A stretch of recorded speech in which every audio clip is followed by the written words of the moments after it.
It was said that in a little German village, during the 30s, people had their own idea of what National Socialism was.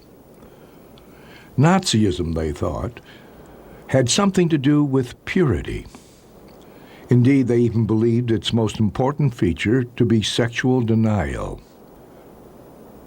And when the old women talked of this stringent demand, they would shake their troubled heads and say, "This National Socialism is a tough one. It's only the teacher who might manage it, or maybe the barber." Even though the villagers had their own idea about Nazism, they nevertheless touched on something important. Nazism's dream of creating, through purity and sacrifice, a more beautiful world.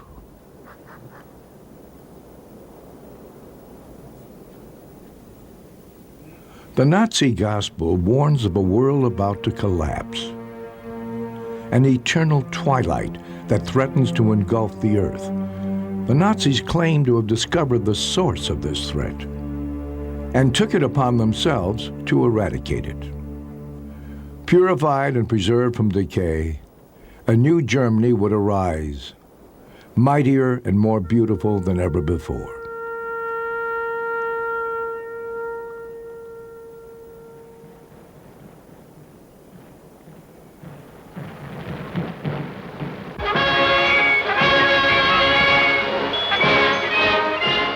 Germany celebrates German Arts Day in Munich, 1939.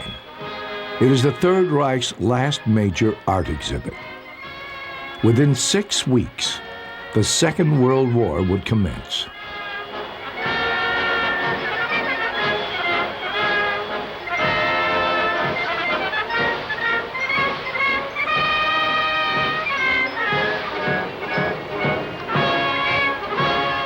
Yes, this government, half of which consists of men who once aspired to serve the arts, is conscious of the artist's role as an intermediary, declares Hans Friedrich Munk, author and president of the Reich's Chamber of Literature. He continues, "This government, born out of the opposition to rationalism, knows the people's inner longings, their boundless dreams, to which only the artist can give form." Though this claim may be hyperbole, it is not entirely groundless. Failed artists were characteristic of the leadership of the Third Reich.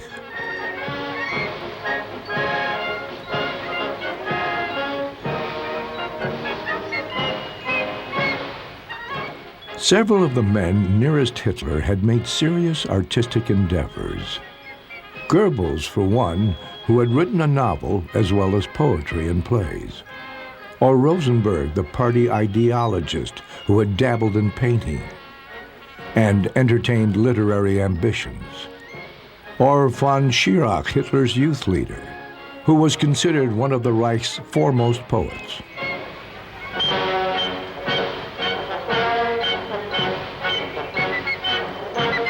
And Hitler himself, a failed painter who dreamt of being an architect. He never abandoned the dream. His artistic efforts extended into the 1920s. Pedantically drawn watercolors in the style of postcards.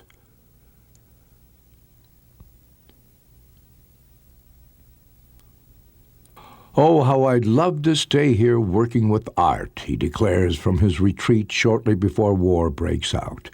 He's an artist, not a politician. And as soon as the war is over, he will retire and devote himself to art.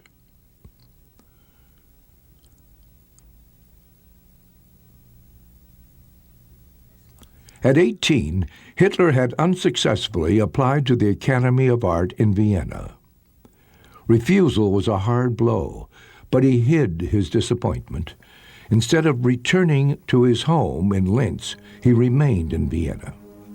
He drifts around Vienna, goes to the opera, paints a little, Occasionally, he devotes himself to some far-fetched artistic project. He and his childhood friend, August Kubitschek, make an amateurish effort based on an idea that Richard Wagner abandoned to write an opera together. 3 years earlier, he and Kubitschek have had a decisive opera experience, and at the theater in Linz, they have seen Wagner's opera Rienzi.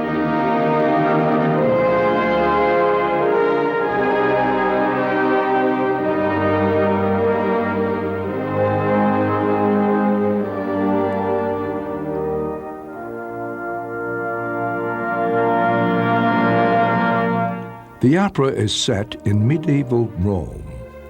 Rienzi, the people's spokesman, rises against the aristocracy. He wants to turn the clock back 15 centuries and re-establish the Roman Republic of antiquity. In that spirit, he lets himself be made tribune of the people. But Rienzi falls victim to a conspiracy.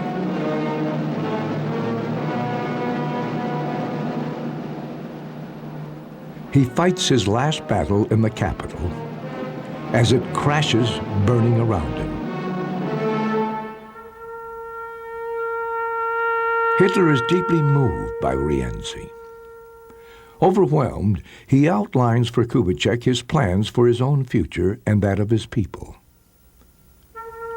Later he would say, "It was in that hour it all began." This experience cemented 3 fixations in Hitler that would never lose their grip on him. His fixations on Linz, his home city, on antiquity, and on Wagner. Whoever would understand Nazism must first know Wagner, said Hitler. And indeed, Wagner occupied a special place in Hitler's imagination. Wagner's political tracts were early favorites of Hitler's. Already in Linz, he had fantasized over his own operas, so extravagant as to eclipse Wagner's works. It was opera's scenic possibilities that fascinated Hitler, the fantastic illusion, the flight from reality.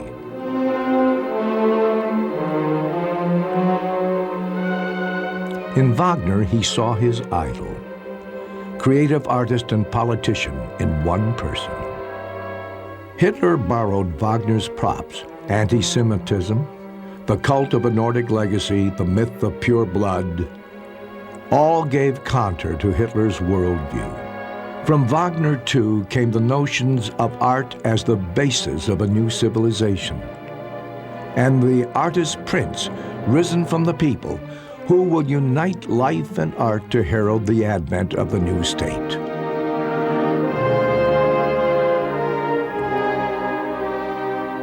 Hitler found use for his artistic bent in political work. He created Nazi props, everything, from uniforms to flags and standards.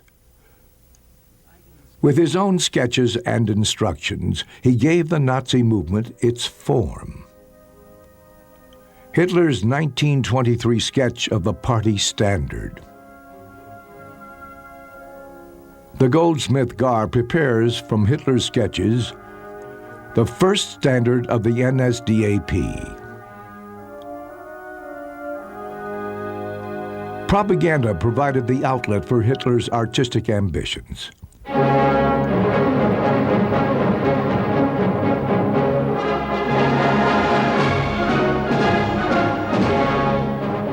The Nazi mass rallies were quasi-art of gigantic proportions, with Hitler as set designer, director, and leading actor.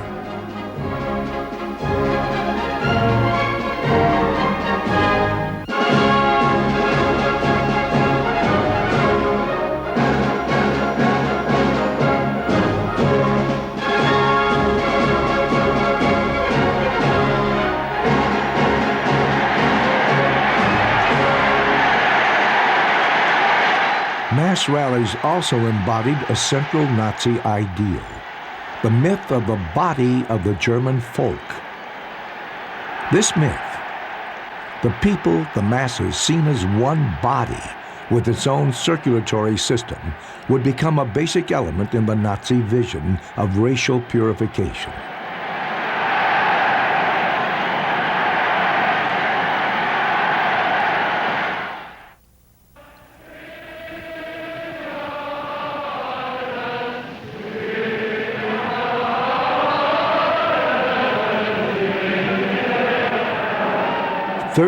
January 30th, 1933. The Nazis celebrate Hitler's seizure of power.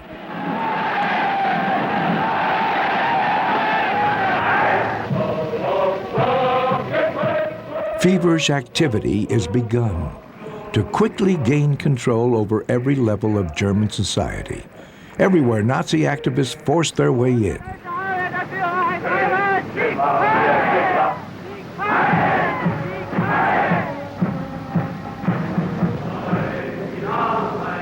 A proclamation is made in March.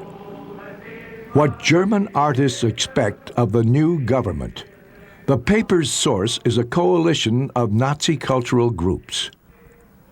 Their program demands that Bolshevik un-art and un-culture be destroyed, and they offer at the same time to stand like seasoned soldiers in the vanguard of the struggle.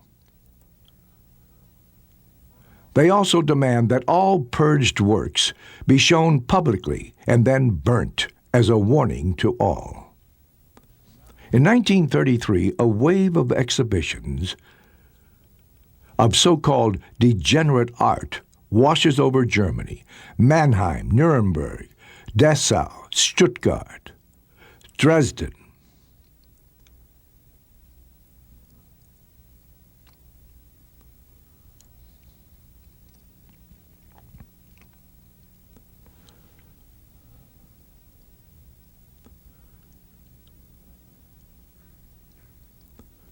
Already in the early 1920s, art was of first-rank importance to the Nazis.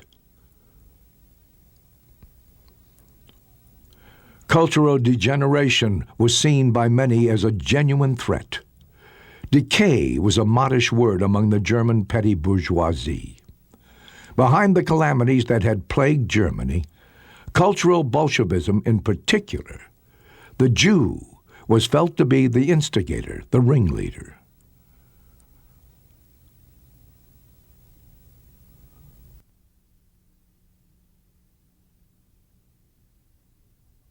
With its skewed perspectives, avant-garde art was to the Nazi an augury of impending doom. To them, the chaos they perceived in it was visible evidence of spiritual and intellectual depravity. In 1928, under the leadership of Rosenberg, the first Nazi cultural organization was founded. The National Socialist Society for German Culture. One of the 6 founders is SS leader Heinrich Himmler. Later, the society renames itself the Defense Guild for German Culture. The offensive against modern art soon took on a hygienic character. Modern artists' works were said to show signs of mental illness. Their creators were ripe for the madhouse. One of the Defense Guild's most influential members, art theorist Paul Schultz-Domberg, begins a nationwide speaking tour in January 1931. In the world of German art, a struggle to the death rages, not unlike the struggle in politics. And it must be fought with the same gravity and singleness of mind, he says. Showing lantern slides to illustrate the lectures, he projects his vision of art hygiene. By choosing pictures of deformed cases from medical journals and comparing them with modern art, he claims to show a link between physical degeneration and artistic perversion.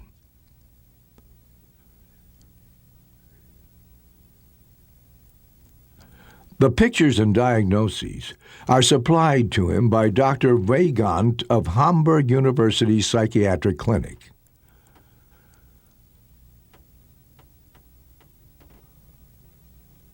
In Schultz-Naumburg's view, art is not only a mirror of racial health. Here he refers to antiquity and the Renaissance, but has as its duty, even as the Grecian marbles did, to be a representative expression of the people's longing for racial fulfillment.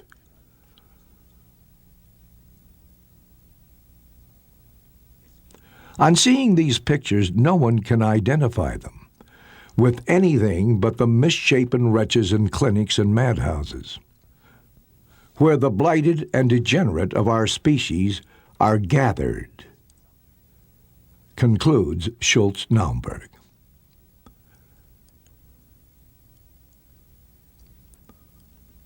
No spiritually healthy person needs to be convinced that an outlook is revealed here, which must be forever banished from the new Germany.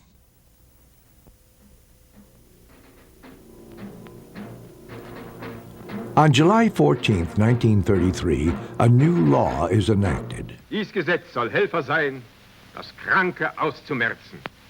Ebenso wichtig ist es, das Gesunde und Starke zu fördern. It permits mandatory sterilization of the insane, the asocial, and the hereditarily tainted. But this law is only the first step in an ongoing process.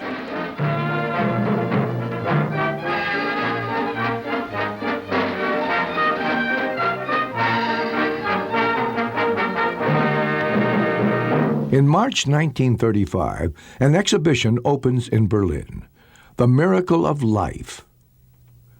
Here, the physician emerges as the spearhead of Nazi racial policy. In the quest for pure blood, the enemies are the Jew, race mixing, and degeneration.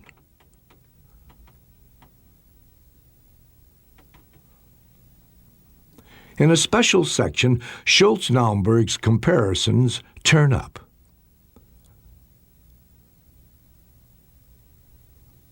Another section is devoted to the mentally ill and asocial. A grisly vision is conjured up of idiots and retards gradually outnumbering normal people. Still other sections deal with race, preservation, and refinement.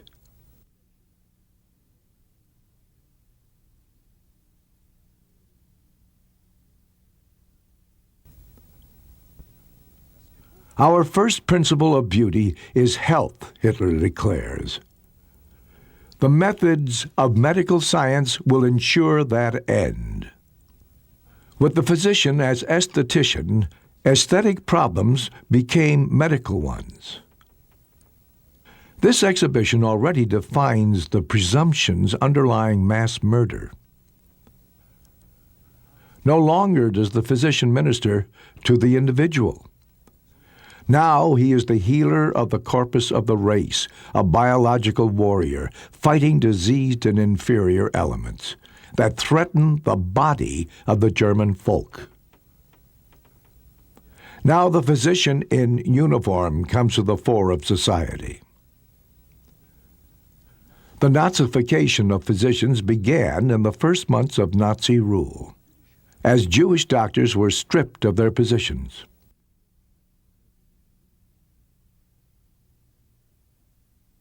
This mass expulsion created undreamt of career possibilities. Physicians with the right ideology quickly soared to the top. Special schools offered courses in Nazi medicine. No other profession could boast so many party members. 45% of German physicians belonged to the party.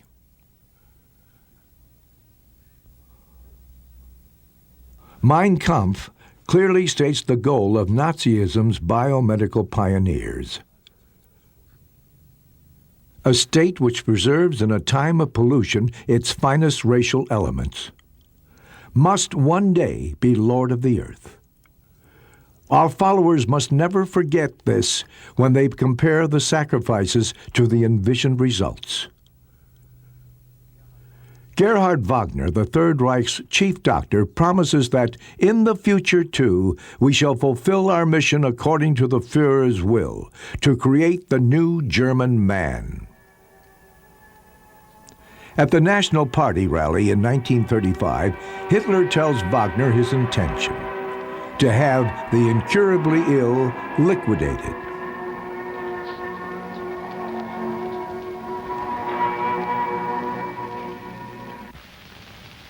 Was wir uns unter der deutschen Jugend der Zukunft wünschen, ist etwas anderes, als was die Vergangenheit sich gewünscht hat. Wir müssen einen neuen Menschen nennen,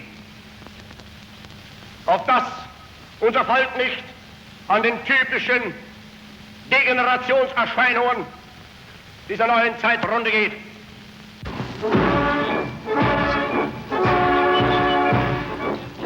During this rally, new laws are made public, which Gerhard Wagner lauds in his speech as the law that will protect German blood, the Nuremberg Laws. Marriage between Germans and Jews is outlawed.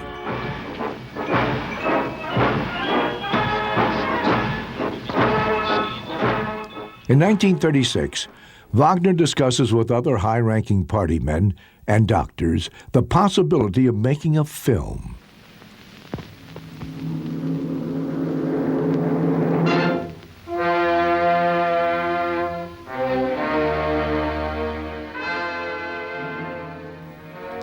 At the film's premiere in Berlin, 1937, Dr. Wagner gives the welcoming speech. The film will be shown in every cinema in Germany. Alles Lebensschwache geht in der Natur unfehlbar zugrunde. Wir Menschen haben gegen dieses Gesetz der natürlichen Auslese in den letzten Jahrzehnten furchtbar gesündigt. Wir haben unwertes Leben nicht nur erhalten, wir haben ihm auch Vermehrung gewährt. Die Nachkommen dieser Kranken sahen so aus. Erbgesunde Menschen wohnten in engen, lichtlosen Gassen und halb verfallenen Lauben. Idioten und Schwachsinnigen baute man aber Paläste, und diese kranken Menschen waren gar nicht empfänglich für die Schönheit, mit der man sie umgab.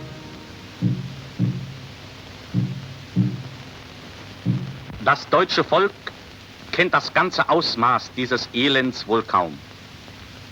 Es kennt nicht den drückenden Geist jener Häuser, in denen Tausende lallende Schwachsinnige künstlich ernährt und gepflegt werden müssen, die tiefer stehen als jedes Tier. In den letzten 70 Jahren hat sich unser Volk um 50% vermehrt, während die Zahl der Erbkranken im gleichen Zeitraum um 450% gestiegen ist. Wenn diese Entwicklung so weiterliefe, würde schon in 50 Jahren auf 4 gesunde Menschen ein Erbkranker kommen. Ein endloser Zug des Grauens würde in die Nation hineinmarschieren. Maßloses Elend über ein wertvolles Volk kommen, das dann mit Riesenschritten seinem Ende entgegenginge. Das Gesetz zur Verhütung erbkranker Nachkommen. Beautification of the world was one of the tenets of Nazi ideology. Once long ago, the world was beautiful, but race mixing and degeneration had polluted it. Only a return to earlier ideals could make mankind flourish again.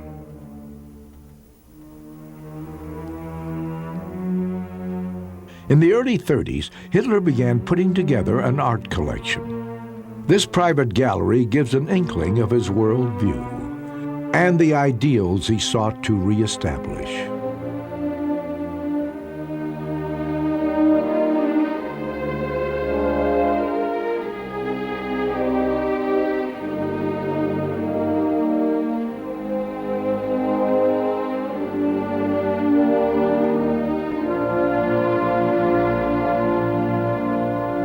The collection is dominated by art from the Bismarck era. Works by Hans Markart. Franz de Frager, Rudolf Epp, Franz von Stuck,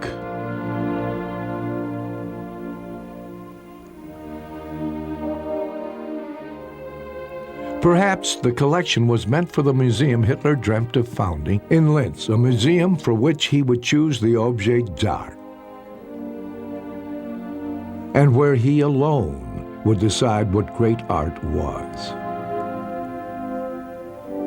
The collection reveals how limited Hitler's intellectual world was.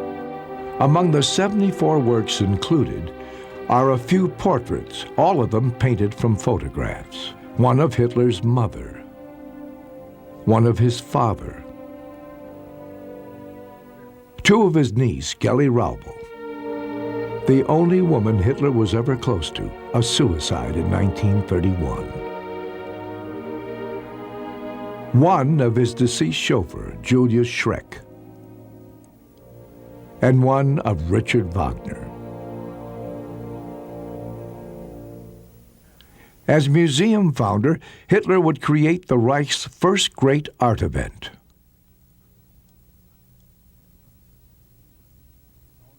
P.L. Troost, architect and Hitler's confidant, had been commissioned in 1933 to build a new museum in Munich. In October, Hitler lays the foundation stone.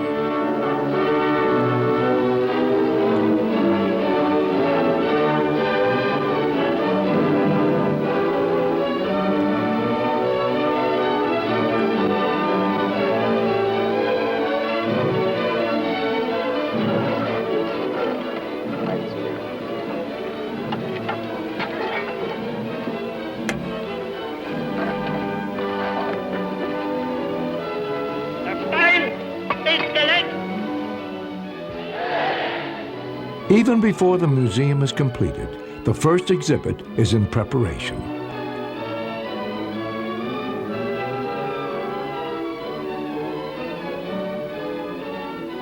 A jury made up of experts whom Hitler trusts are to make selections from the 15,000 works submitted. 6 weeks before the museum's opening, Hitler inspects the results. Disappointed, exasperated, he takes over the job himself. Heinrich Hoffmann, his photographer and well-versed in Hitler's taste, is assigned to model the exhibit after Hitler's intentions.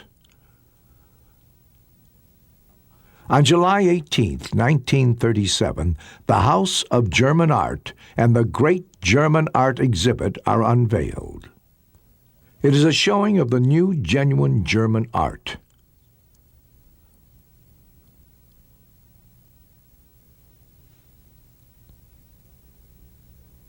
Sculpture is given great precedence. Sculptors such as Brecher and Thorak launched the style that is to be typical of the Nazi era.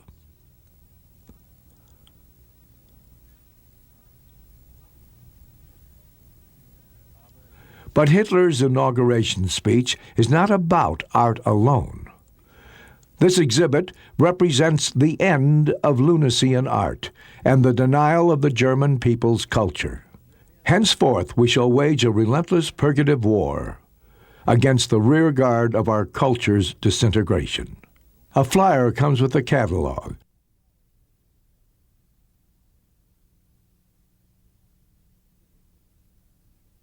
To put the Renaissance of German art into proper perspective, the exhibition Degenerate Art is opened the next day. With Goebbels' help, Hitler had already made sure of the exhibition's success.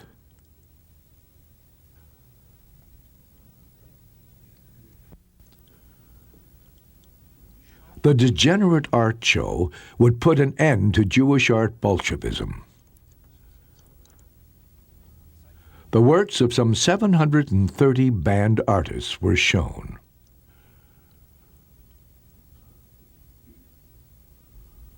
Oskar Kokoschka,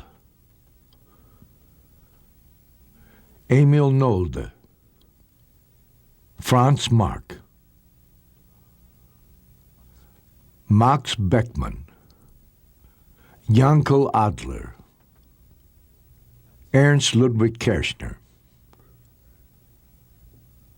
German art had now undergone its purifying bath, but Nazism's ambition to beautify included every area of life.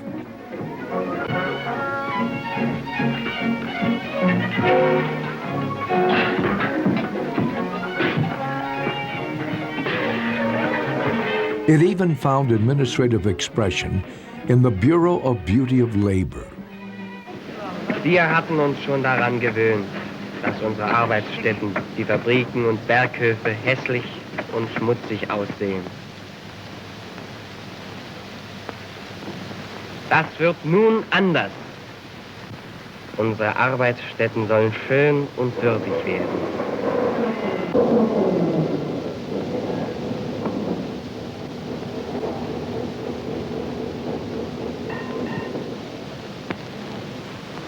Es geht hier nicht um Äußerlichkeiten. Der Betriebsführer muss erkennen, dass noch wichtiger als die Maschinen die Menschen in seinem Betriebe sind. Es geht um ein neues, starkes Lebensgefühl.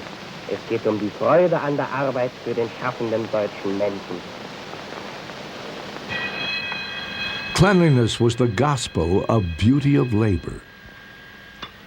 Clean workers in tidy workshops was its slogan.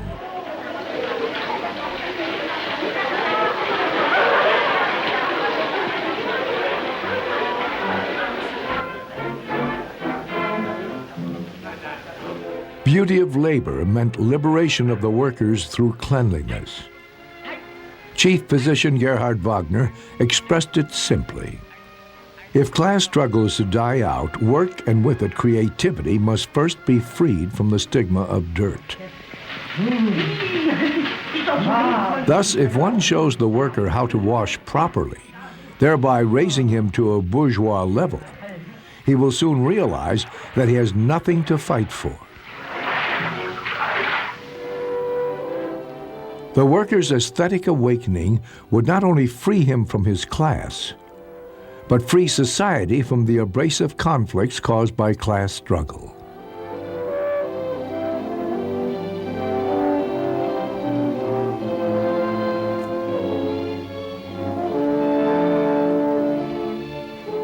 The society would be the embodiment of an ideal, cleansed from all ugliness, untouched by chaos and filth. Its people handsome and healthy, striving for a common goal.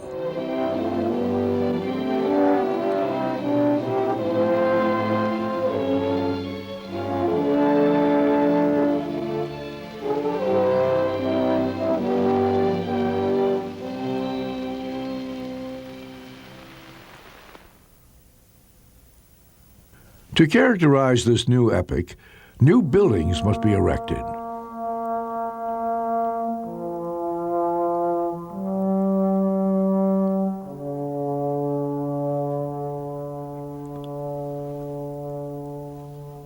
Already on the evening when he seized power, Hitler talked about his architectural plans. Hitler called the Chancellery a piddling cigar box, and architect Albert Speer's first major task was to create a new chancellery building worthy of the new state. Hitler has made the first sketches himself. The project is kept secret. Until war breaks out, Hitler devotes much of his time to the architecture of the new Germany. He heaps new sketches over Speer. And between their meetings, he painstakingly works on new ideas. The volume of this architectural vision is gargantuan. More than 40 cities are in line for monumental building projects. Ich lege den Grundstein zum Neubau des Hauses des Fremdenverkehrs in Berlin und befehle damit zugleich den Beginn der Arbeit des Umbaus von Groß-Berlin. On June 14, 1938, Hitler proclaims a sweeping new design for Berlin.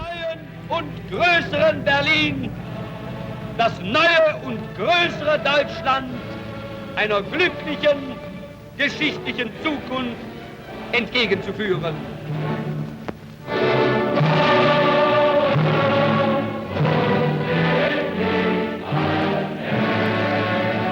However, the actual scope of his outsized plans for the capital city is kept secret. On the new chancellery's completion in January 1939, a myth is minted. According to the myth, Hitler has commissioned Speer only 1 year earlier to design and build the massive structure.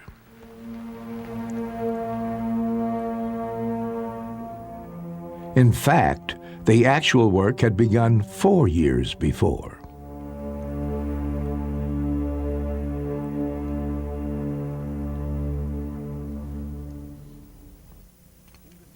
At about the same time he sketched plans for the new chancellery, Hitler decided to rebuild his chalet in Berchtesgaden to have it befit his new status. To this end, he not only produced sketches, but completely took over the replanning of Berghof, his retreat. The original house was to be part of the new structure. The result was amateurish. Obvious weaknesses flaw the design. An alpine chalet aspiring to be a chateau.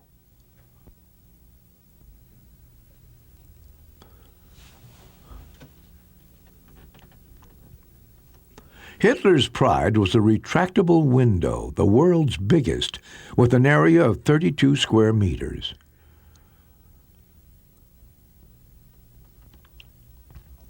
At Berghof, the monumental is paired with the petty bourgeois in a bizarre way. The world's biggest retractable window is still a chalet window after all, a bourgeois dream absurdly inflated. The window on the landscape, like the glass over a painting, embodied Hitler's aesthetic ideal. Mountain landscapes were among his favorite motifs. At the Great German Art Exhibit in 1938, Hitler buys not only Zugspitz Massive by Franz Bernhardt, but 9 other paintings of alpine scenes.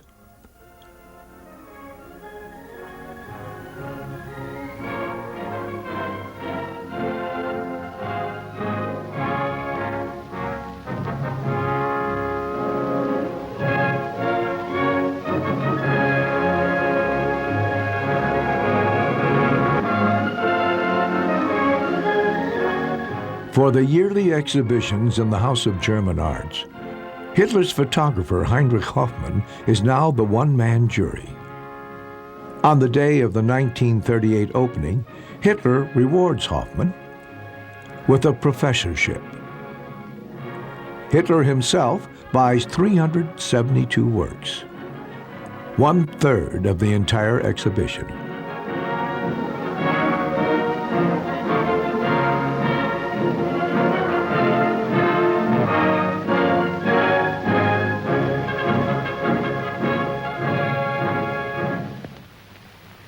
Seit die nationalsozialistische Bewegung nach langjährigem Kampf endlich mit der Führung des Reiches betraut wurde, sind noch nicht 6 Jahre vergangen. In his inaugural speech, Hitler notes something of special importance to it: the acquisition of the classical Greek statue, the discus thrower, by Miron.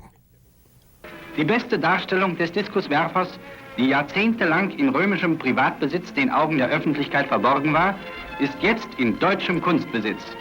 Dieses erhabene Hitler lets this event cap his speech as he says, "Let us perceive how splendid man's physical beauty once was, and how we may only speak of progress when we have not only achieved such success, but even surpassed it.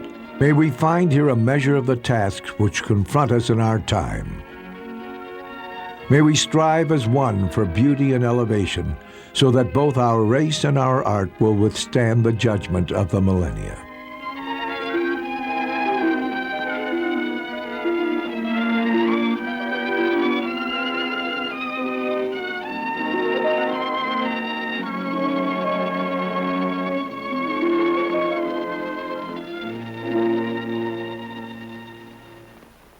It was just this correlation between man and art that elevated sculpture in the Third Reich to state art of the highest rank.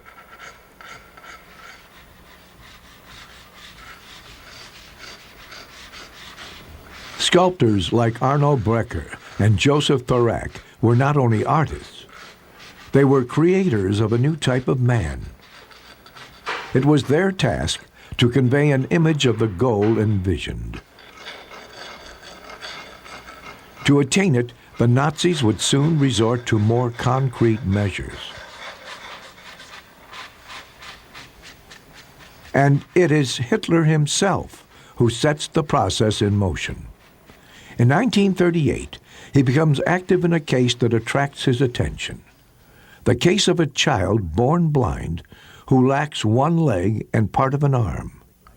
Hitler orders his personal physician, Karl Brandt, to intervene. The child, whose name is Knauer, is said to be an idiot.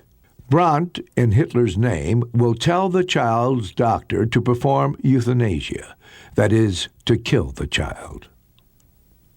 Brandt was also to inform them that any judicial measures taken against them would be, through Hitler's fiat, null and void.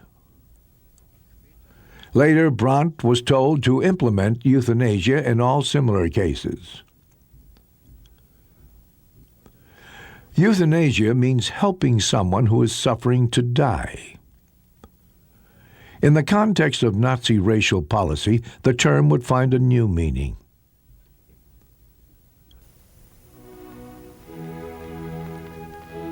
The Great German Art Exhibit of 1939.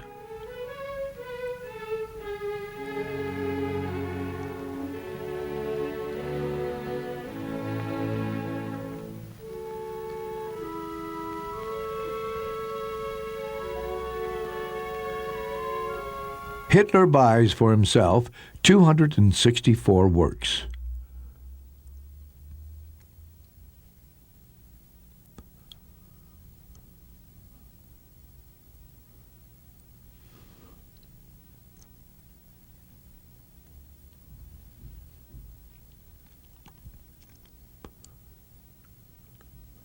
After annexing Austria, Hitler updates the plans for his home city, Linz. These dreams had occupied him since his youth. As early as 1925, he had sketched plans for a German national art gallery. In it, artists would be allotted space for their works, depending on Hitler's evaluation of their talent.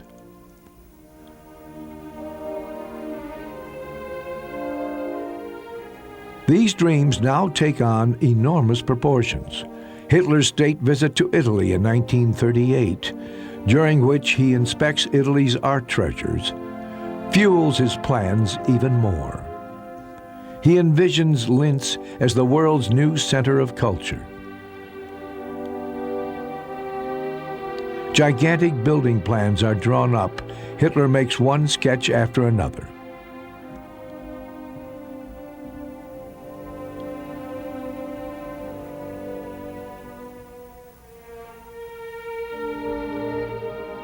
Dr. Hans Posse, chief of the Dresden Gallery, is recruited for a secret mission amassing the Linz art collection.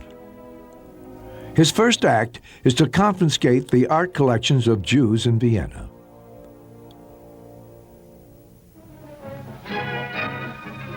On September 1st, 1939, Germany attacks Poland.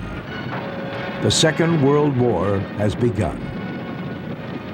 9 days before, Germany signed a non-aggression pact with the USSR. 2 weeks after war's outbreak, Hitler inspects a virtually vanquished Poland. A few weeks later, Hitler orders the start of the euthanasia program. Germany is to be cleansed of its failed human specimens. Hitler's friend and personal physician, Karl Brandt, and his chief of staff, Philipp Bühler, are empowered to choose physicians for the program. The order is written out on Hitler's personal stationery and backdated to the day when war broke out. The tactic indicates doubts on Hitler's part. Even in the Knauer case, he had ordered that his role be kept secret. Now he hoped that the program would be more acceptable if it could be linked with the war's outbreak. Murder of the inferiors would thus appear to be a mobilization measure. In Germany, psychiatry's ambition to preserve the body of the folk. Murder would soon be the most important form of therapy. The future laboratory for this form of therapy, the test field for extermination, was already in German hands. Poland, which had been crushed in less than a month. After extensive tests at Brandenburg prison, Hitler, on the advice of SS Dr. Werner Heyde, recommends the lethal use of carbon monoxide. An office is opened in Berlin for the program. Its address, Tiergartenstrasse 4, provides the organization's code name, T4. A system using questionnaires and doctors' reports takes form. The forms are distributed to hospitals and asylums. For each patient, details regarding pathology, work capacity, race, religion, and criminal record must be filled in. A space is reserved for the physician's decision. A blue minus sign means life. A red plus sign, death. From the beginning, Jews have a special status. For them, the diagnosis that they are Jews is enough. Later, the screened-out patients are fetched. SS personnel in white coats attend to their transport. The bus windows are painted over to prevent people from seeing in. After a temporary layover, the patients are transported to the death facility. During this time, their families receive 3 letters. The first one states that the patient has been moved on account of the war. Then a second letter confirms that the patient has arrived safely. A doctor has signed it with a faked signature. The last letter, prepared by a special department, is a letter of condolence stating a fictitious cause of death. The signature on it is faked. At the death facility, the patients are gassed in small groups. The corpses are burnt in the facility's crematorium.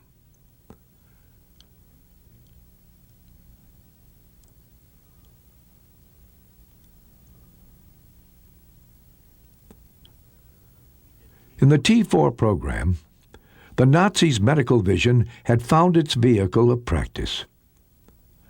That the T4 doctors falsified signatures and behaved like criminals does not mean that they doubted their own convictions.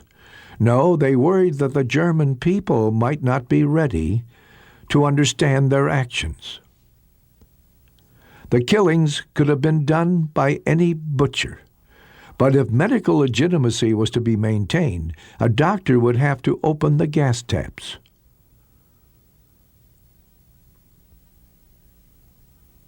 As great as the energy expended now in rooting out unworthy lives is the energy devoted to the preservation of valuable Aryan blood.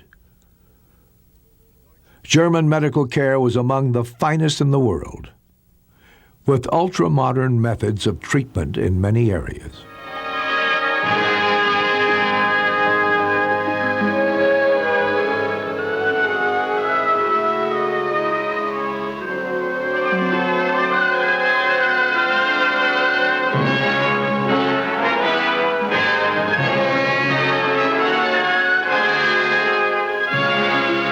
This double role, the physician healing with one hand and killing with the other, gradually began to sow misgivings among the German people. Angesichts der unmittelbar bevorstehenden feindlichen Kriegsausweitung auf belgisches und holländisches Gebiet und der damit verbundenen Bedrohung des Ruhrgebietes ist das deutsche Westheer am 10. Mai bei Morgengrauen zum Angriff über die deutsche Westgrenze auf breitester Front angetreten. With the assaults on Holland and Belgium, the Western offensive begins.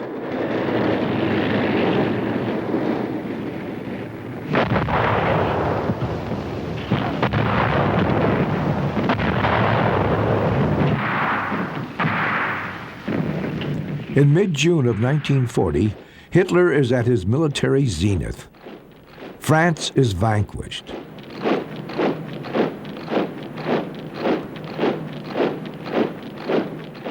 In the gray dawn of June 23rd, a plane lands at Le Bourget outside Paris. Hitler fancies an art tour and arrives with a group of artists to inspect the fallen Paris. It's 6 in the morning. For the first time in his life, Hitler visits the French capital. At his side, the Führer has sculptor Arno Becker and architect Albert Speer and Hermann Giesler. Their first goal is the Paris Opera. As an expert on opera houses, Hitler takes the lead. In all of Europe, there is hardly a theater of renown whose plans he has not studied, and he has carefully pored over the blueprints of the L'Opéra in Paris. So well does he know the building that he finds an antechamber missing. In fact, the room had been eliminated during a renovation.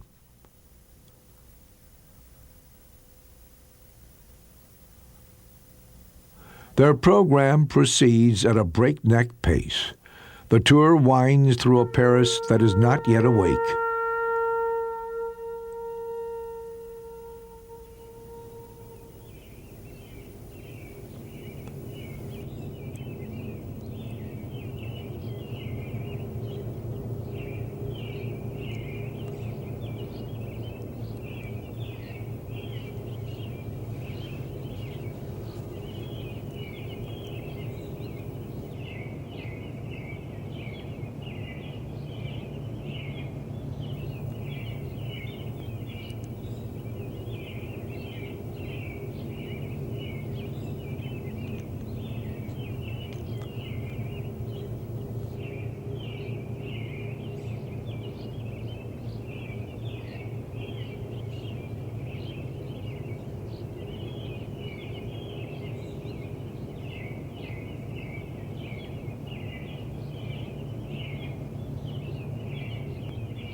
It has been my life's dream to see Paris, Hitler says as he returns to the airport after 3 hours. Isn't Paris beautiful, he asks Speer, and adds, I have often deliberated whether I should have to destroy Paris. But when we're ready with Berlin, Paris will be but a shadow, so why destroy it? Now it was up to Speer to outdo Paris.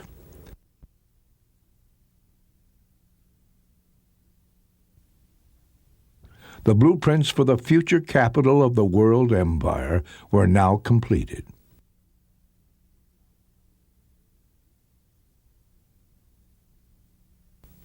In a gallery adjacent to the chancellery, Hitler has the gigantic model erected.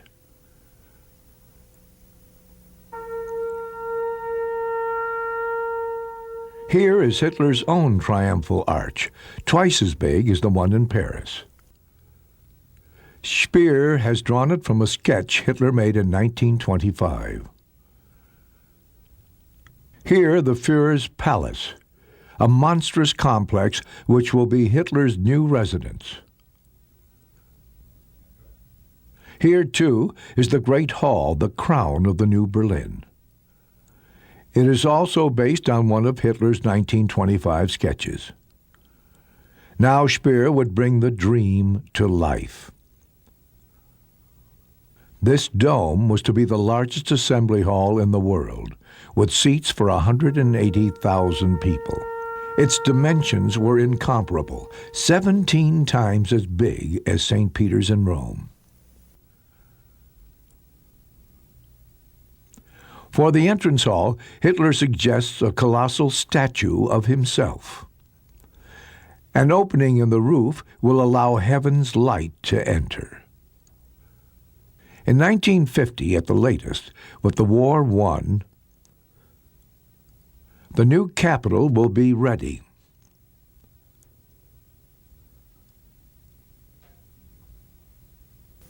The Great German Art Exhibit of 1940. In den Sälen des Hauses der deutschen Kunst zeigen diesmal 751 Künstler 1397 Werke der Malerei und Plastik.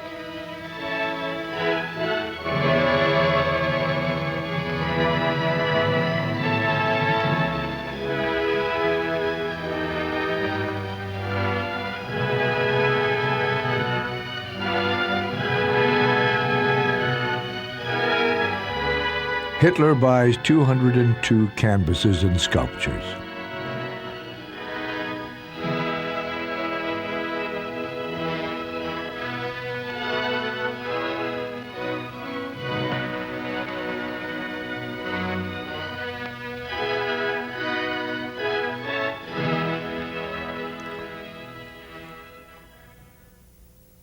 In the cultural metropolis of the future Linz, construction is underway.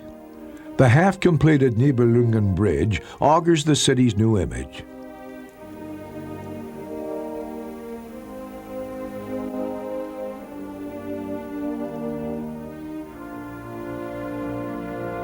Now and then, Hitler pays an unexpected visit to his home city.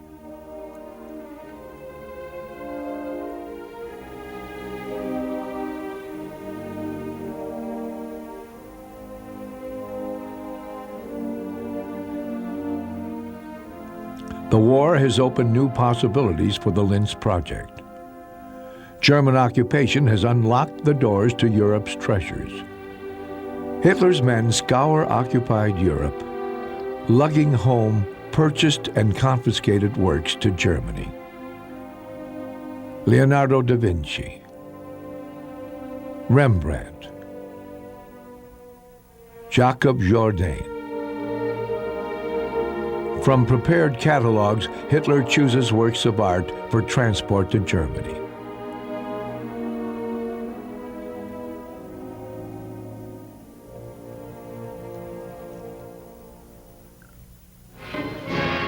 Deutsche Truppen in Athen. On April 6, 1941, Germany attacked Yugoslavia and Greece. On April 27th, the German army marches into the Grecian capital.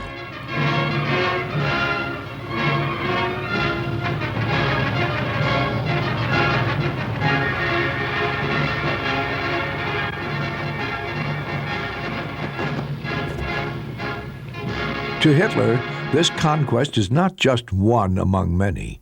As the German troops near Athens, he forbids bombing of the city. He lays bare his feelings to Goebbels. His heart belongs to antiquity. Rome and Athens are his Mecca.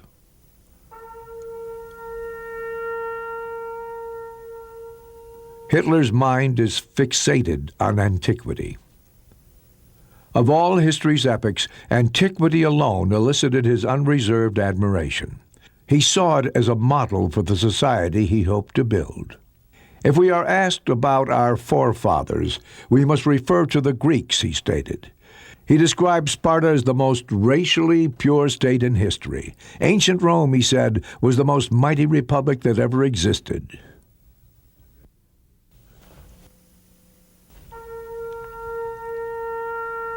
Athens, Sparta, Rome, Hitler said.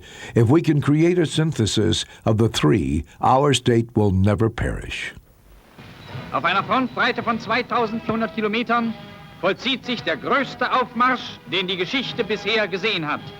Die besten Soldaten der Welt sind zum Schutze der Kultur gegen die Barbarei angetreten.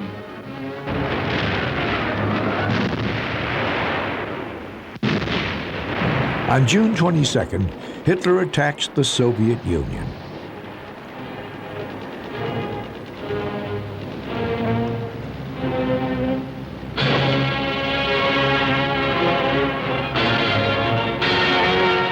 But failing to crush England, he thrust Germany into a two-front war.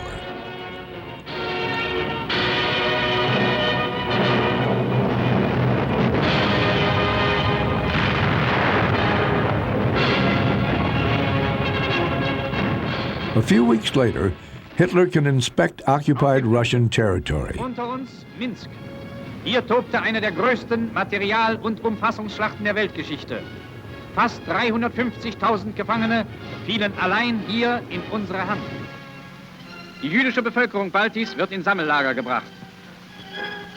Das sind jene Ostjudentypen, die besonders nach dem Weltkriege die Großstädte Mittel- und Westeuropas überschwemmten, wo sie als Parasiten ihre Gastvölker zersetzten und tausendjährige Kulturen zu vernichten drohten. I feel like the Robert Koch of politics, says Hitler. He discovered a microbe and broke new ground for medicine. I have exposed the Jew as the microbe that subverts society.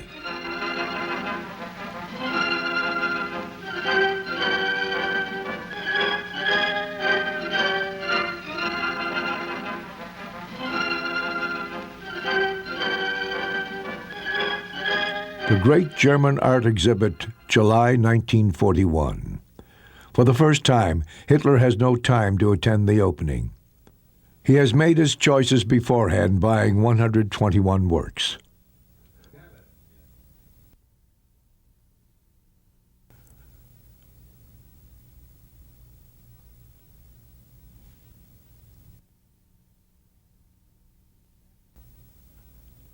The attack on the USSR inspires Hitler to a new art initiative, an organization for war art. Artists will depict the Eastern Offensive firsthand from the front.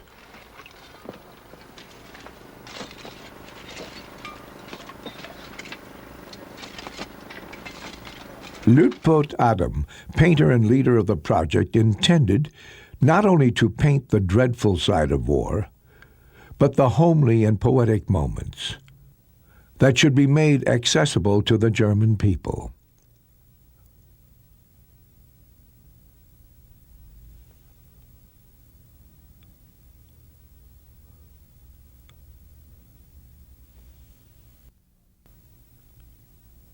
While German troops advance across Russia's vastness, Germany's largest sculptor's studio is alive with frenetic activity. Joseph Thorak is working on a sculpture in monumental format, destined for the party's rally grounds in Nuremberg.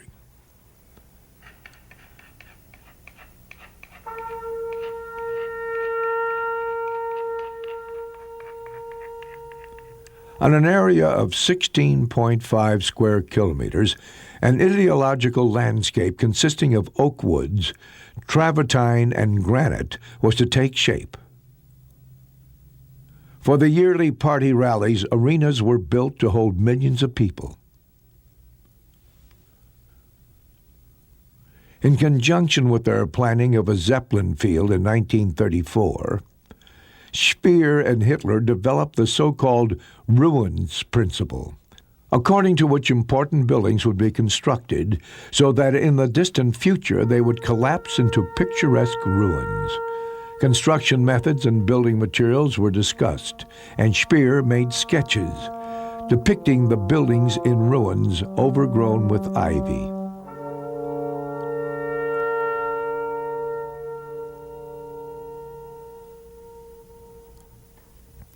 The 360-meter-long tribune on the Zeppelin field was inspired by the altar at Pergamon.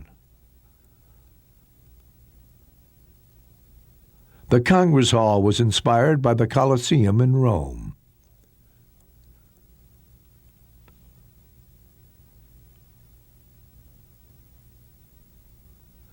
On the march field, with room for 500,000 spectators, the armed forces would demonstrate war games. Joseph Thorak's huge statue would stand above the tribune's reviewing dais.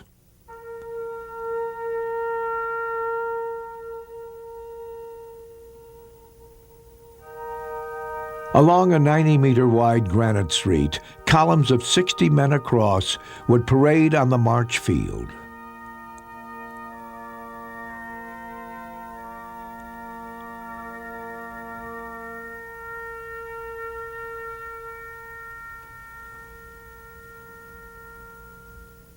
On the site of the German stadium, excavation was in full swing. This sports arena was to contain 400,000 people and be the grandest construction of its type in history.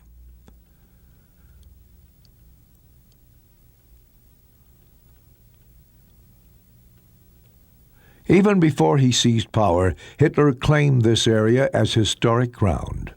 On a visit here in 1930, he declared ceremoniously, "If here in the distant future archaeologists should delve the earth and strike granite beneath, let them stand bareheaded before the glorious revelation of an idea that shook the world."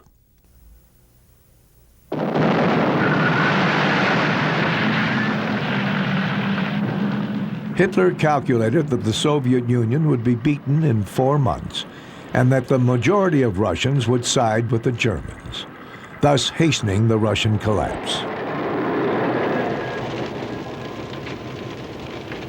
But he also had other objectives which were incompatible with this idea and seriously jeopardized his plans. His plans for enslavement and genocide influenced the war at an early stage.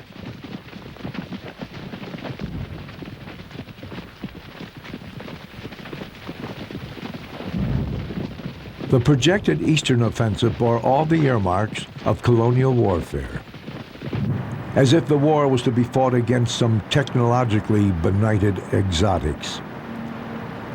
But one wonders if Hitler's fixation on antiquity didn't influence his strategy and his war objectives. His plans to enslave neighbors no less civilized or technologically advanced, or to wipe them out, to displace vast hordes of people and reduce whole cities to ashes, transposed the war's objectives back several thousand years in time. The ghosts of ancient wars seemed to haunt Hitler's modern war machine. An ultra-modern war with ancient war objectives. This pattern calls to mind antiquity's wars of annihilation, the Punic Wars, the destruction of Carthage. Victory was not enough. The goal was to invalidate the enemy's raison d'etre through annihilation of his cities and people.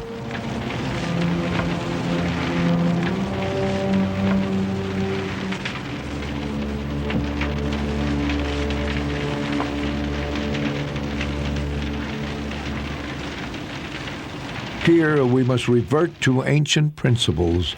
The city must be leveled with the earth, said Hitler of Leningrad. He had similar plans for Moscow, so that the Russian capital might be erased from memory. A gigantic dam would be erected on its former site.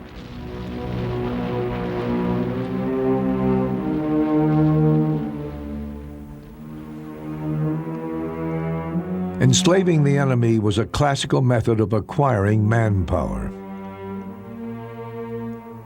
The Nazis applied this method systematically to a degree unparalleled in modern times. For the projected construction work on Berlin alone, Speer requested 30,000 Russian war prisoners.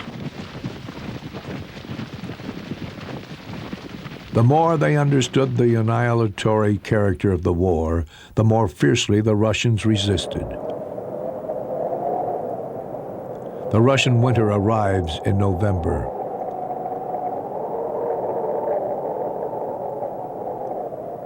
There will not be a winter campaign, Hitler had assured his generals. The German troops are not equipped for winter.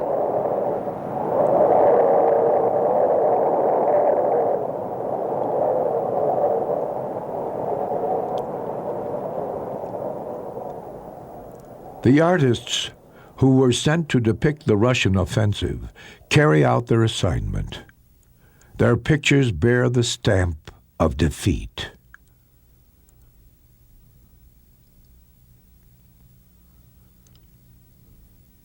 By early December 1941, the German offensive is halted outside Moscow. Defeat soon becomes catastrophe. Shortly afterward, the United States is drawn into the war.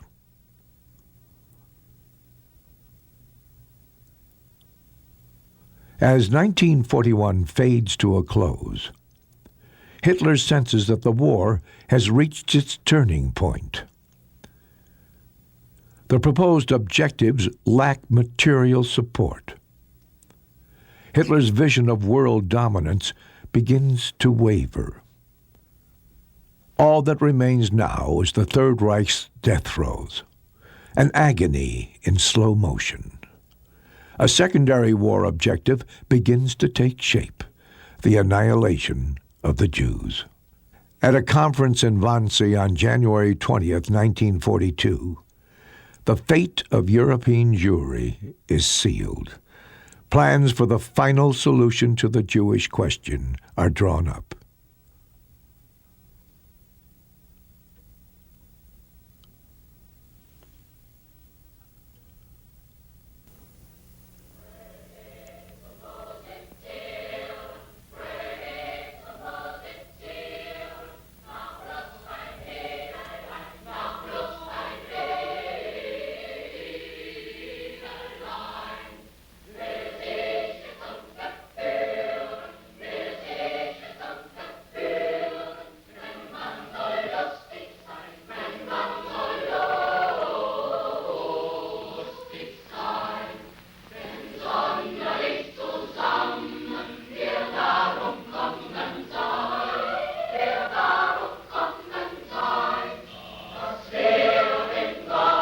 The German Jews had long clung to their belief in German culture.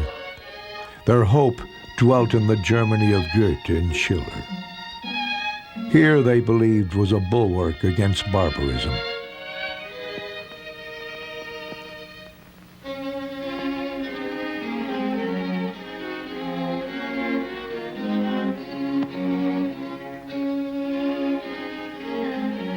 In 1933, the Jews made up less than 1% of the German population.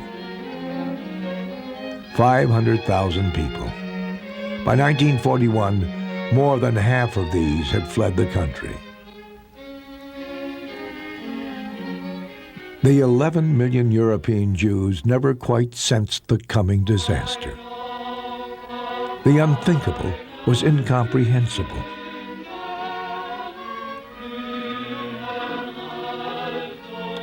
The other Germany had fled into silence or exile.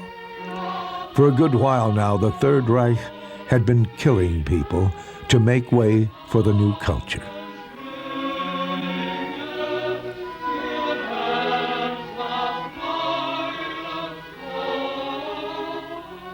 By autumn of 1941, within the T4 program, over 70,000 mental patients had been gassed, but soon difficulties arose. Several of the euthanasia facilities were located near good-sized towns. The smoke from the crematoria could be plainly seen. Locks of hair wafted upward through the chimneys only to land on the streets. Drunken T4 personnel blabbered in nearby taverns. Rumors circulated about which illnesses the program dealt with. Word was that brain-damaged soldiers would share the fate of the insane. Protests from the German clergy fueled the apprehension. The fact that rumors were being spread in wartime about the liquidation of wounded soldiers was unacceptable. In August 1941, Hitler stopped the more conspicuous aspects of the program. After that, the secrecy around extermination policy was tightened. Following the troops advancing eastward, special SS units, the so-called Einsatzgruppen, had the task of systematically shooting Jews, gypsies, and political commissars.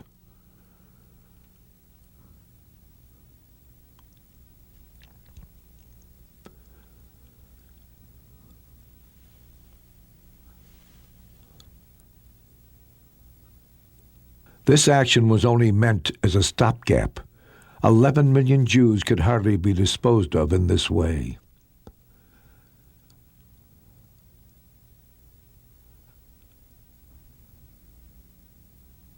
The organization which Hitler trusted to carry out extermination, the SS, were the avant-garde of Nazism. It was the cream of society. Lawyers, physicians, and other educated men that SS leader Himmler recruited to its hierarchy. An ideal example of this selection is Reinhard Heydrich, a skillful fencer, an avid violinist, and one of the pioneers of the extermination policy. On July 31, 1941, Heydrich receives written orders from Goering to carry out all measures necessary to the final solution of the Jewish question. In autumn 1941, Himmler and Heydrich name SS Captain Herbert Lange to carry out the next phase of the extermination in the East. Lange had experience of execution by gas. For the euthanasia program, he had tested a new method in East Prussia, gas vans. Using 3 of these vehicles in Kumhof, not far from Lodz, Lange will set up the first extermination camp in history. The vans serve as both gas chambers and transport trucks. The motor's exhaust is pumped into the boot. The victims are driven a short way, then dumped, and pitched directly into mass graves. The SS too is obliged to care for the body of the folk on 2 fronts. Alle Tuberkulosekranken möglichst frühzeitig zu erfassen, ist der Röntgensturmbahn der SS eingesetzt. Mit eigenen Röntgenapparaten fährt in alle Gaue, Reihenuntersuchungen durchzuführen. The SS doctors and X-ray buses tour ethnic German areas in Poland. Alle Volksgenossen sollen vor den Röntgenschirm kommen, damit jede Infektionsquelle rechtzeitig erkannt wird. While at the same time in Kumhof, the gas vans shuttled to and fro. SS personnel with white coats and stethoscopes take in patients for treatment. The discovery of the Jewish microbe, Hitler says, is one of the greatest revolutions the world has known. The struggles of Pasteur and Koch must be carried on by us today. Countless diseases have but one microbe as their cause, the Jew. We shall be healthy when we have eliminated the Jews. This statement was made in February 1942. At about the same time, Christian Firth, who installed gas chambers for the T4 euthanasia program, is ordered to put his knowledge at the SS disposal. Wirth considered Lange with his gas vans to be an amateur. Wirth now begins building the first stationary gas chambers in the East. On March 17th, the staff at Belzec death camp received the first victims. The gas chambers are copies of the T4 facilities with greater capacity. In quick succession, the death camps of Sobibor and Treblinka are built. In the meantime, a new method was emerging, one that would eclipse the other 2 completely. At Auschwitz, tests were being made with an insecticide based on cyanide. Immediately after the German invasion of Poland, a film team commissioned by Goebbels to make a propaganda film arrived in the occupied territories. The film was shot in the squalor of the Jewish ghettos. On November 28, 1940, the film opens at one of Berlin's largest cinemas.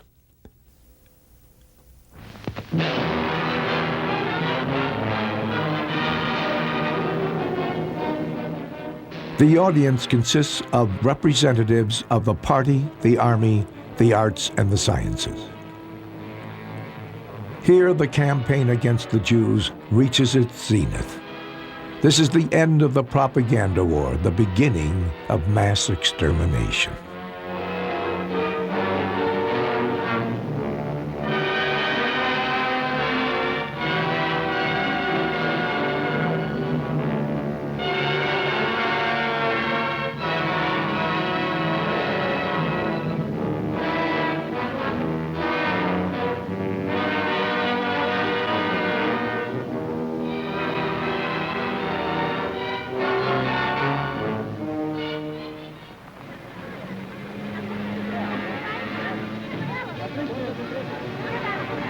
Immer dort, wo sich an einem Volkskörper eine Wunde zeigt, setzen sie sich fest und ziehen aus dem zerfallenen Organismus ihre Nahrung. Mit den Krankheiten der Völker machen sie ihre Geschäfte und darum sind sie bestrebt, alle Krankheitszustände zu vertiefen und zu verewigen. So ist es in Polen, so war es in Deutschland. So haben die Juden es in ihrer ganzen Geschichte gemacht. Wo Ratten auch auftauchen, tragen sie Vernichtung ins Land, zerstören sie menschliche Güter und Nahrungsmittel.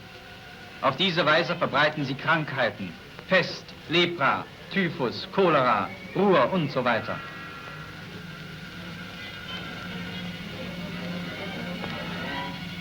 Sie sind hinterlistig, feige und grausam und treten meist in großen Scharen auf. Sie stellen unter den Tieren das Element der heimtückischen unterirdischen Zerstörung dar. Nicht anders als die Juden unter den Menschen.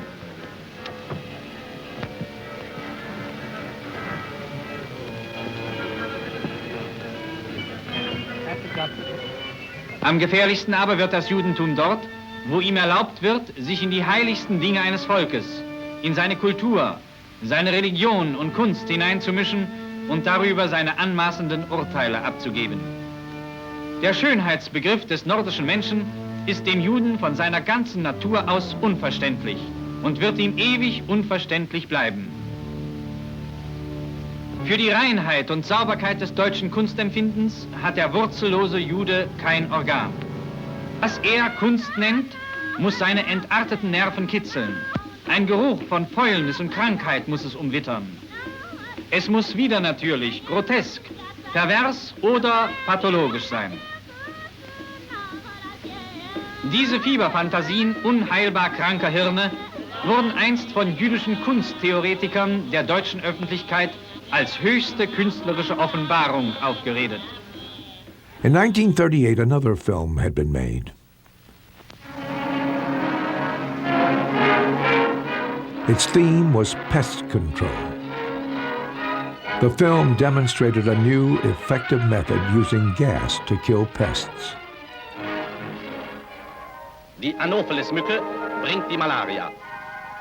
Die Gelbfiebermücke, auch ein Todfeind des Menschen. Aber warum in die Ferne schweifen? Unsere Fliegen sind so nah. Auch sie können Krankheiten übertragen. Typhus, Cholera, Augenentzündungen. Ein etwas unbekannterer Kollege, der Messingkäfer. Aber Kleider hat er auch zum Fressen gern.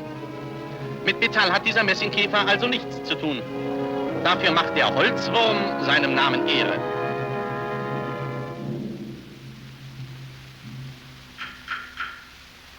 Er macht nicht einmal vor wertvollen Kunstschätzen Halt.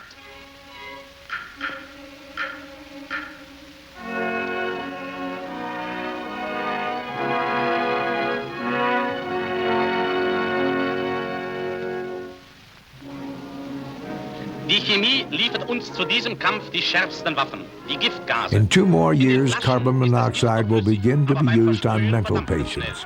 And 3 years will pass before this gas is first used at Auschwitz. The gas is called Zyklon B. Blausäure, die ja äußerst giftig ist, eignet sich zur Schädlingsbekämpfung ganz besonders. Hier ihre einfachste Anwendungsart. Man lässt sie von porösen Gipswürfeln aufsaugen, die dann in gewöhnlichen Blechbüchsen gasdicht verschlossen werden. Mit Blausäure durchgast man größte Betriebe ohne jede Gefahr für Mensch und Material. Die Fenster werden gasdicht verklebt. In April 1943, Himmler gives a private speech before some SS officers. Hier sitzt der Feind.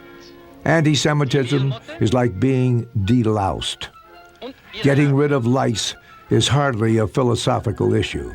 It's a matter of cleanliness. Similarly, anti-Semitism is a hygienic measure that we have been forced to endure. We shall soon be deloused. There are only 20,000 lice left. They will soon be extinct in all of Germany.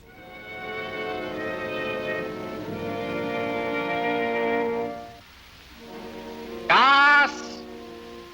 Gas! It was not by pure chance that an insecticide would be the Nazis' most effective weapon in the fight against the Jews. For years now, propaganda had hammered out the metaphor.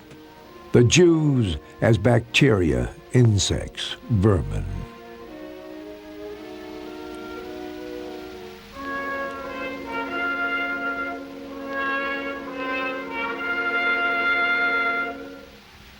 Therefore, to Auschwitz Commandant Rudolf Höss and his personnel, it cannot have been far-fetched that the stuff used to kill the camp's pests could also be used on people.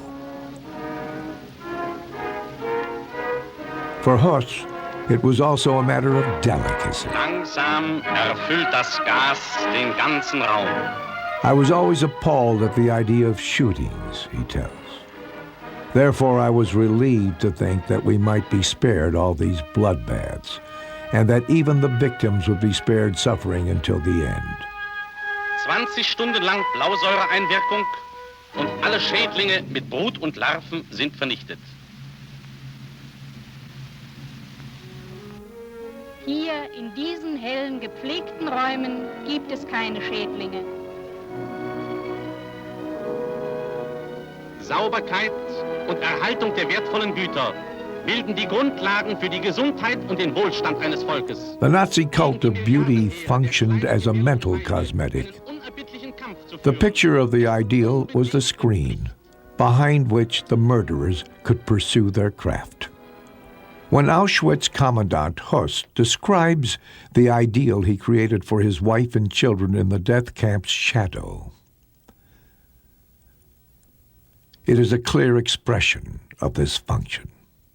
After mass killings began, I was no longer happy at Auschwitz, he laments. My wife could not fathom my gloomy moods. She ascribed it all to my job. After it became clear to her what I did, we seldom felt the desire for sexual intercourse.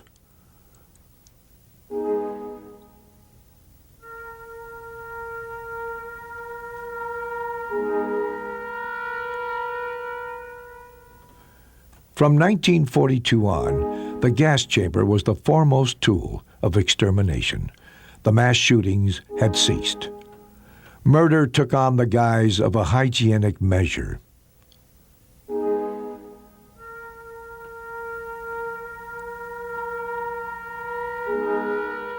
At Auschwitz, the medical aura was kept intact. Physicians played a major role in the killing process. It was they who selected the victims and saw to it that the poison gas Zyklon B was used as prescribed. Afterward, it was they who checked to see if the victims were really dead.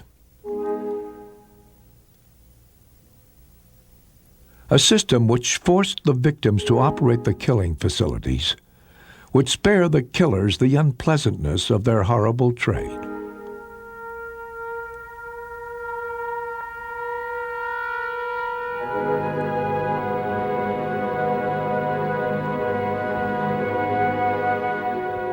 Mass murder was the ultimate consequence of Hitler's ambition to create the new man. The cosmetic of the Nazi beauty cult finally found its way into the gas chamber. The killing was a biological mission, a holy tribute to pure blood. The death factories were anthropological sanitation facilities, instruments to beautify the world.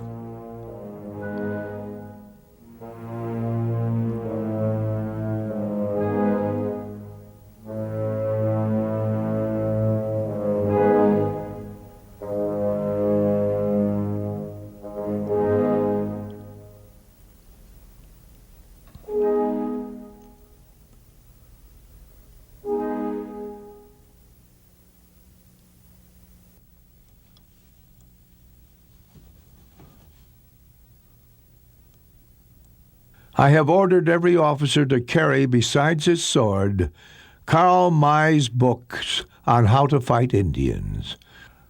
That is how they must fight the Russians. They must hide behind trees and bridges, then leap forth for the kill. This statement by Hitler from 1942 betrays his bizarre relation to reality. Karl May was Hitler's favorite author. This German author wrote some 70 boys' books that Hitler had read as a child. Karl May wrote books about Indians and romantic adventure tales set in exotic surroundings. Richness of style and detail and a realism that evokes travel books are characteristic of his work. Descriptions of the Indians' fire-making techniques, details on weapons, clothing, and provisions.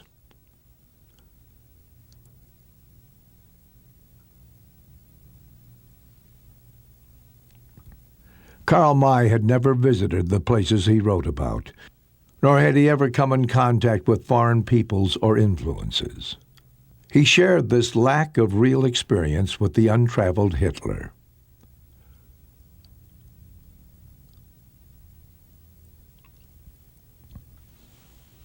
Even as an adult, Hitler continued to read Karl May's books. During the war, he could cite Karl May as proof that it wasn't necessary to know the desert to command troops in Africa.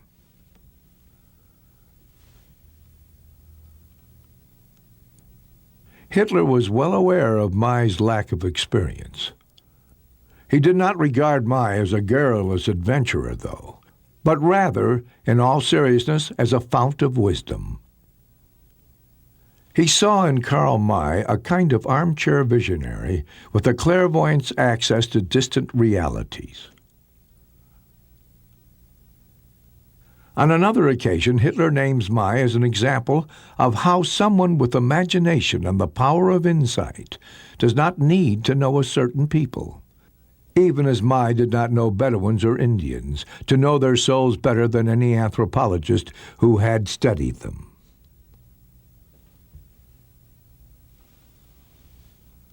To Hitler, Karl May was proof that one needn't travel to know the world.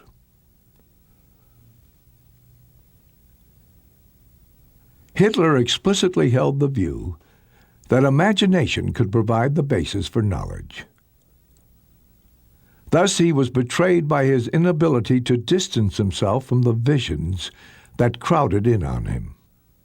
This lack of critical distance was particularly obvious in one area where Hitler's experience was scanty: his assessment of unfamiliar peoples.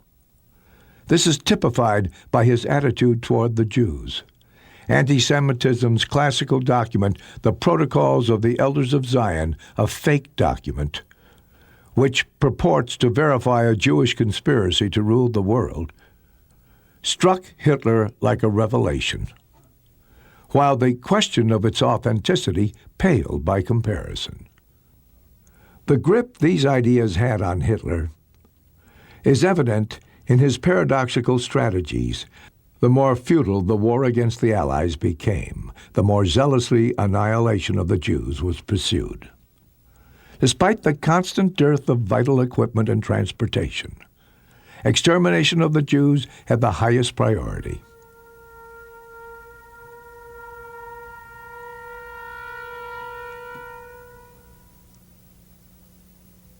To understand this seeming lack of logic, one must reflect over the nature of Hitler's anti-Semitism. He saw the Jew as a subhuman, a cancer spreading itself over the world. But because the Jew had preserved his own racial purity, he was the Aryan's fiercest rival for world domination.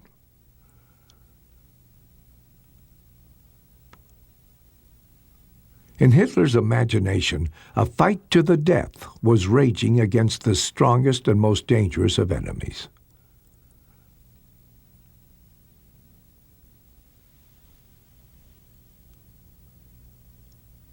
To wage war without fighting this primary enemy was unthinkable for Hitler. The more casualties the war reaped, the more important extermination of the Jews became. To Hitler, losing the war would not mean the end of Nazism. A grandiose German fall would provide inspiration to coming generations. Extermination of the Jews would enable the temporarily weakened German nation to raise itself once more from the ruins.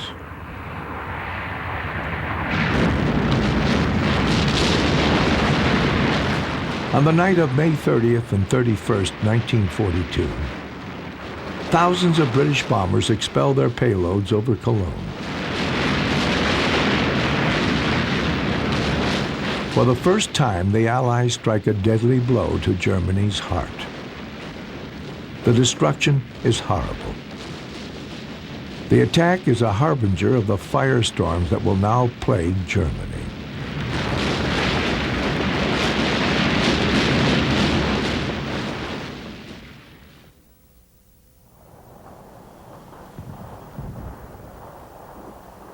Stalingrad, January 31st, 1943. The 6th German Army has been surrounded and destroyed. 90,000 Germans are taken prisoner.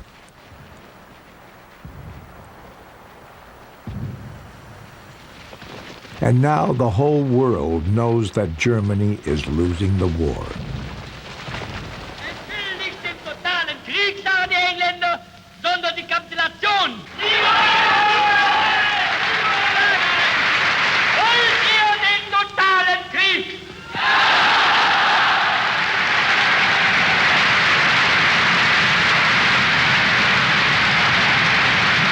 Wollt ihr ihn, wenn nötig, totaler und radikaler, als wir ihn uns überhaupt erst vorstellen können?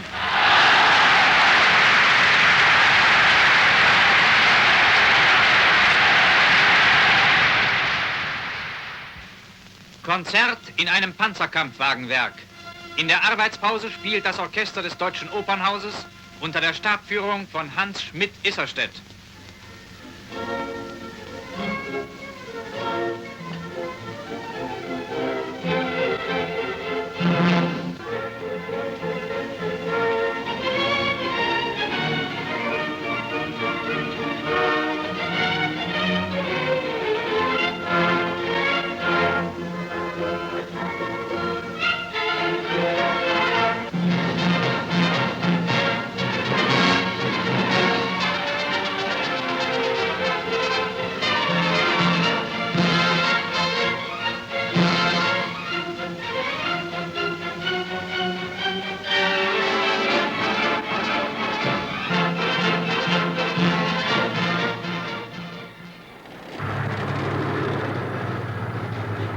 The Soviet armies are now advancing all along the front.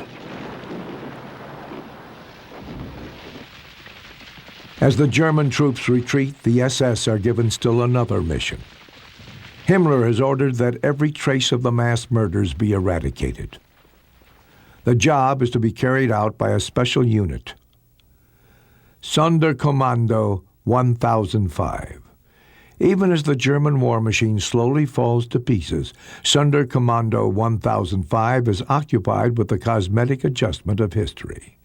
Before the Russian onslaught, the mass graves must be opened, the corpses burned, and the skeletons ground to dust in bone mills.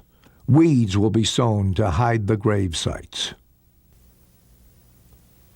The Great German Art Exhibit 1943. Trotz der Stürme des Krieges kann die Kunst in diesem gigantischen Schicksalskampf ihrer Aufgabe dienen. Hier einige der ausgestellten Werke.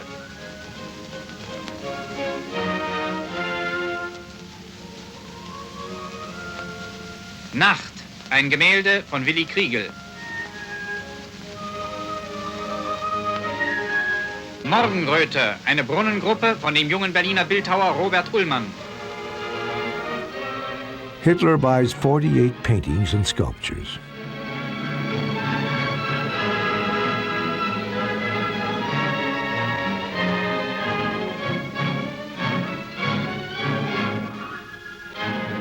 Hitler's plans for the Linz museums are still proceeding apace.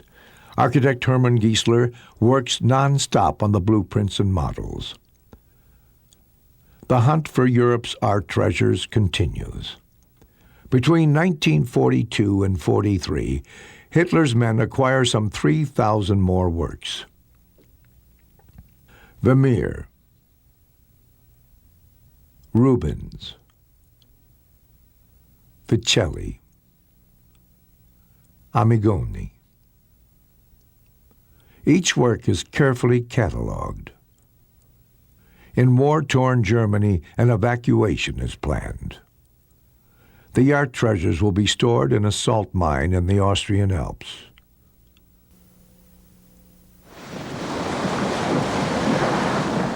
Normandy, June 6, 1944.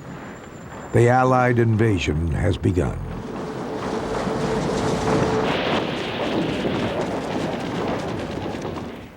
Paris, August 20th. The Allies approach Paris. The Germans are preparing to pull out of the city.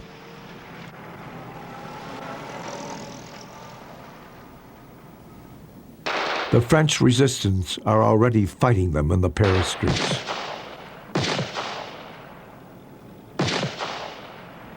Over 4 years have passed since Hitler visited Paris as her conqueror. Now his thoughts return there. On August 23rd, he orders defense of the city. If this fails, Paris is to be leveled with the earth.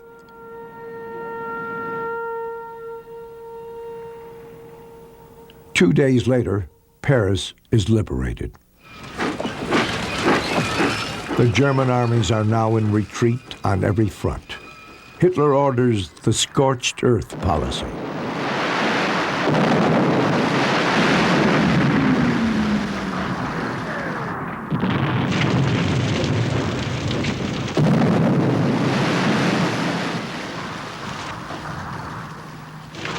The Allies have penetrated Germany's national borders.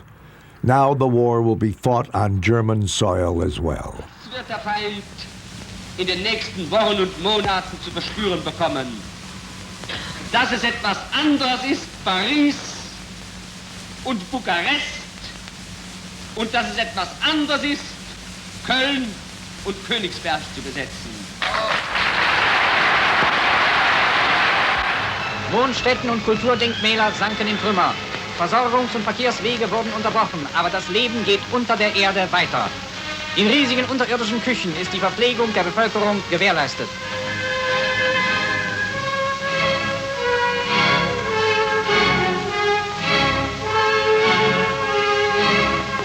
Archive und Sachwerte wurden den Zerstörungen nicht erreichbar in Sicherheit gebracht.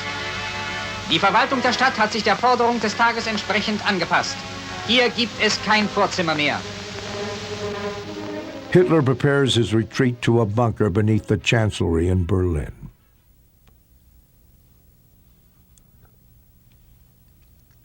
Auschwitz, January 27th, 1945. Russian troops have reached the death camp.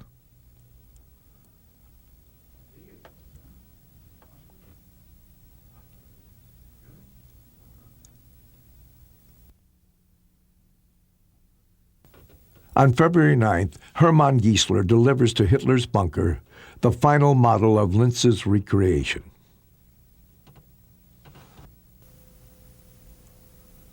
For hours on end, Hitler studies the doomed plans. All that remains now of the Linz project is an attempt which fails to destroy the planned museum's art treasures.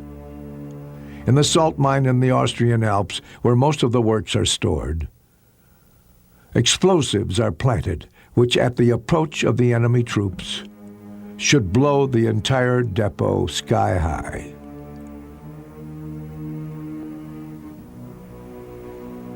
Rapidly now, the Allied armies approach Germany's core.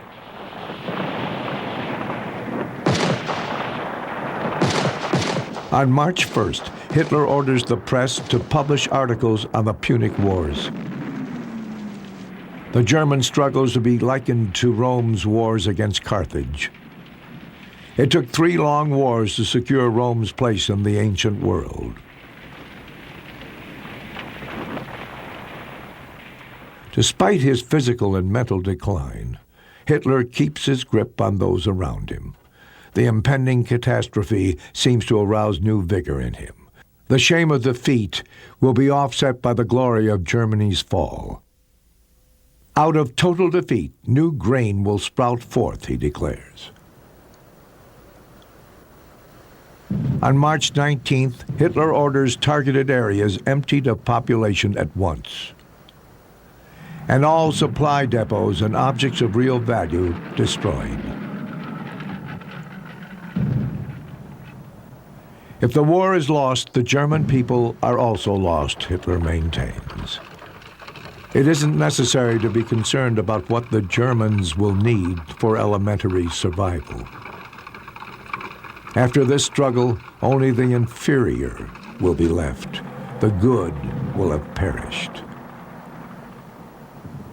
The Germans, Hitler's chosen people, had left him in the lurch. Now they would meet their doom.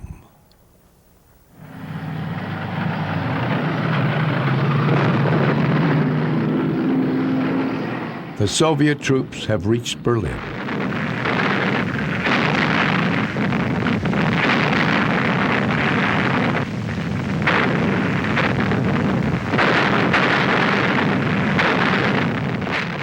I will be true, though all have me forsaken. I'll bear my banner even to defeat. Upon my tongue a madman's words awaken, yet if I fall, this banner will be taken, to be in death my glorious winding sheet. Already in 1933, Baldur von Schirach had penned this verse, based on Hitler's own words.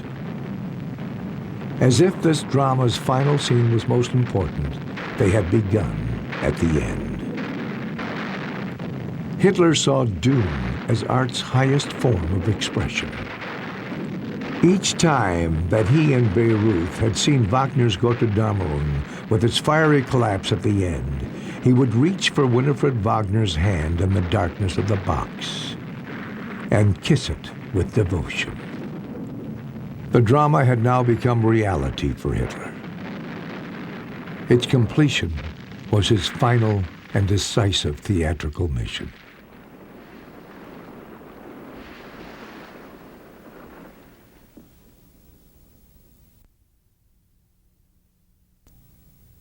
After defeat, there is nothing.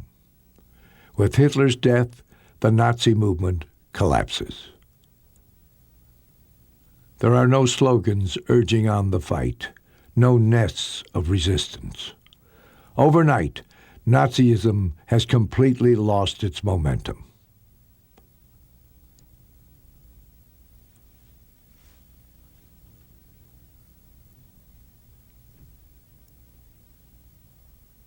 Far from Germany, in the cellars of the victors, portraits of the Nazi hierarchy come to light decades later.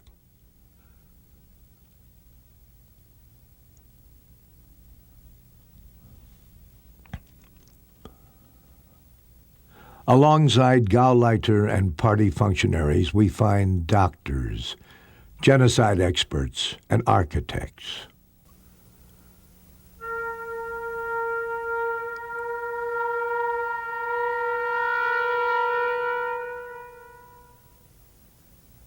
Defining Nazism in traditional political terms is difficult, mainly because its dynamic was fueled by something quite different from what we usually call politics. This driving force was, to a great degree, aesthetic. Its ambition was to beautify the world through violence. From the first murders of mental patients to the mass murders of Jews, there is no real political motive. It was not enemies who were liquidated, nor opponents of the regime, but innocent people whose very existence was in conflict with the Nazi dream.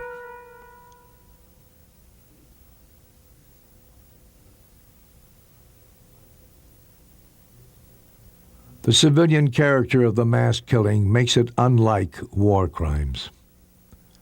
These were civilian murders under a military guise.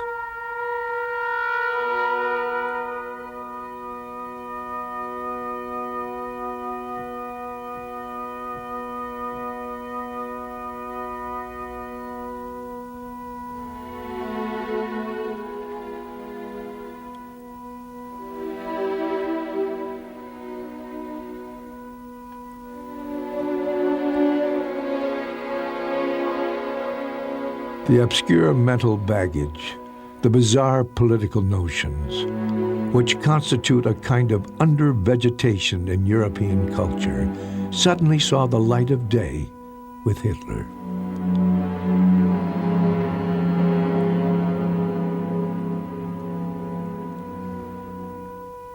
Hitler went from words to deeds.